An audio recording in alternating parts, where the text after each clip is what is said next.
go to the moon in this decade and do the other things, not because they are easy, but because they are hard. Tranquility Base here. The Eagle has landed.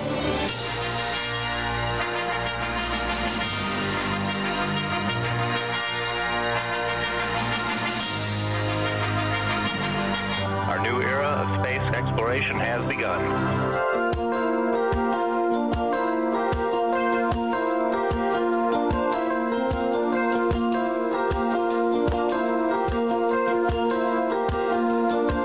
After a hiatus of 20 years, America returns to Mars.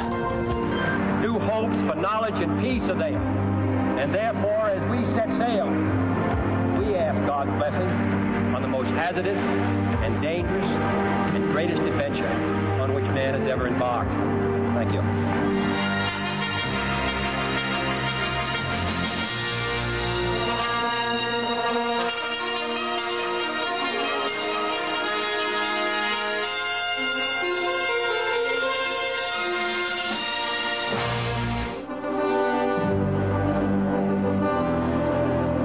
I'm David Hartman. Tonight, we're going to take you on a journey to our future, from the moon to Mars. Perhaps many of you have just watched the Family Channel movie Apollo 11, which told the moving, personal stories of 3 American astronauts first landing on the moon.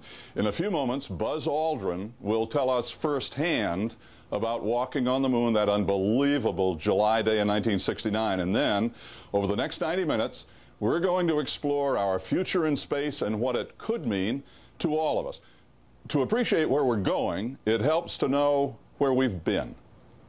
To achieving the goal, before this decade is out, of landing a man on the moon and returning him safely to the Earth. President Kennedy's speech in 1961 marked the beginning of 11 amazing years of exploration that mesmerized our country. Alan Shepard, America's first astronaut to launch into space, a 15-minute flight that began our journey to the moon. After 6 manned Mercury flights came Gemini, 2-man missions that pushed our technology. The first spacewalk, the first rendezvous, the first docking of 2 spacecraft. Then, Apollo, its goal to take us to the moon. But disaster struck. During a ground test of Apollo 1, a tragic fire in the spacecraft took the lives of 3 extraordinary astronauts. But 11 successful manned Apollo missions followed. America put man on the moon and launched a generation of heroes. Our guests this evening are new pioneers of the next frontier. They're charting a path to Mars.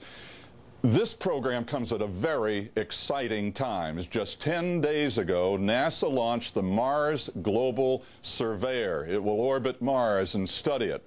Another American launch early in December is going to drop a robot onto the surface of Mars. Science fiction is becoming science fact. Will humans land on Mars in our lifetime?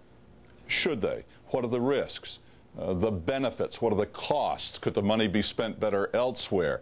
Where's the leadership? Who will lead this debate? Ask the right questions. We're going to explore all of this with our guest tonight and hope that you will join in by telephone. If you live in the Eastern or Central or Mountain time zones, we are live to you right now. Call us, 1-800-979-3393, 1-800-979-3393. Talk with our guests. And your first question could go to one of the first men to walk on the moon. The year was 1969. The United States was in a space race with the Soviet Union. Apollo 11 astronauts Neil Armstrong, Buzz Aldrin, and Mike Collins were about to make history. Beautiful view. Isn't that something? Millions of us around the world watched the grainy black and white TV pictures beaming down from 240,000 miles away. We held our collected breaths as Neil Armstrong became the first human to set foot on the moon. It's one small step for man, one giant leap for mankind. Got it? 20 minutes later, Armstrong size 9.5 footprints were joined by those of the lunar module pilot, Air Force Colonel Buzz Aldrin. For 2 hours and 48 minutes, they conducted the first experiments by humans on the moon. Posting the American flag on the surface was a milestone in our race with the Soviets, but more importantly, it was a triumph for all. Buzz Aldrin, West Point graduate, Air Force fighter pilot, PhD in astronautics from MIT, astronaut, author. Buzz, good to see you. Good to see you, David. How are you? I'm wonderful tonight. Good.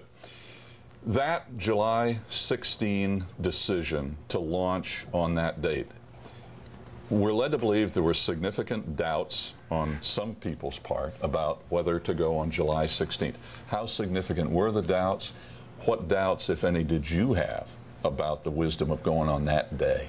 You know, David, I don't think we had any doubts at all. It seemed like a couple of weeks earlier there was some question, and while Neil and Mike and I were in a simulator, Deke came along and asked us, and he wanted to know if we felt like we were ready to go. And we sort of polled the crew. We knew that we're probably going to be asked something like this, and we said, no, we're going to be ready to go. What doubts did anybody else have? I don't know. They didn't share them all with me. If they had a lot of doubts, they may have. But there weren't any that came in my direction. We were going to go, and we were just moving gradually, day by day, closer and closer to that day. All right. When we've shown the tape here, of course, of you and Neil on the moon. At Johnson Space Center Mission Control, they flashed, apparently, a sign that said, "Task accomplished," when you guys walked on the moon. Yeah. How much of an understatement was that, task accomplished? Well, you know, landing on the moon is something that had never been done before. And then walking outside, that was the symbolic achievement, really. The task wasn't really accomplished till we got back home again, though. Right. That's what the president said. All right. What were the goals of this particular mission besides just to get you guys there and home again, as the president said, and what did you accomplish? Well, we had some interesting experiments. There was a laser reflector experiment that was relatively easy to put out that allowed laser beams from the Earth to measure frequency changes and continental drift, believe it or not, of continents back here on Earth. There was a seismometer that was solar powered, and it could detect our footsteps, really. As we moved around, the people back in Houston could hear us walking. When we threw out the backpacks, of course, it made a big echo. But that was, you know, one of the first seismometers there. And then we had a Swiss experiment to detect the solar wind, the particles that are coming from the sun. Right. Even for a brief 2 hours, there were small particles. So we rolled that up and brought that back. And then, of course, there was about 80 pounds of rock, something like that, we brought back. All right. Sigmund from Pennsylvania is joining us, our first phone call for Buzz Aldrin. Sigmund, hi. How are you this evening? Well, how are you? Very good, thank you. What's your question for Buzz Aldrin? Well, I have a question. Those 80 pounds of rocks that came back on Apollo 11 and the rocks that came back on the other trips to the moon, what did they ever show us? Did we learn something other than that the moon really isn't made of green cheese? Well, we're going to have a geologist on here pretty soon. I'd rather have him tell us a bit more. But they answered a number of questions. The moon was very old. Right. And there wasn't any water there. No indication of that. Of course, no indication of any life at all. But I think the minerals that we found were generally the ones that are here on Earth, right. And that was expected. The consistency of the dust was, I think, a surprise. It was just like talcum powder. And when they looked at it and saw that it was small spheres of glass, then they realized, well, a little meteorite hits this dust and it vaporizes, and before it impacts again, it cools into these spheres. And they said, oh my gosh, why didn't we think of that? We have another phone call from Massachusetts. Hi. Hello. Hi. Hi. First of all, I want to say it's a real honor to speak with you, Mr. Aldrin. I just finished watching the movie, and in it, there was an issue about whether, you know, you guys, the team was really as prepared as you should have been when you got there. And I was just wondering, did your family know just how dangerous that really was? Well, I think we all appreciated the risks that were involved. And the dangers, yes, well, I think we all understood those. We didn't belabor those. We didn't sit down and talk about them. But I think we were all aware, and all of us had been in hazardous businesses before, test flying, and I was a combat pilot.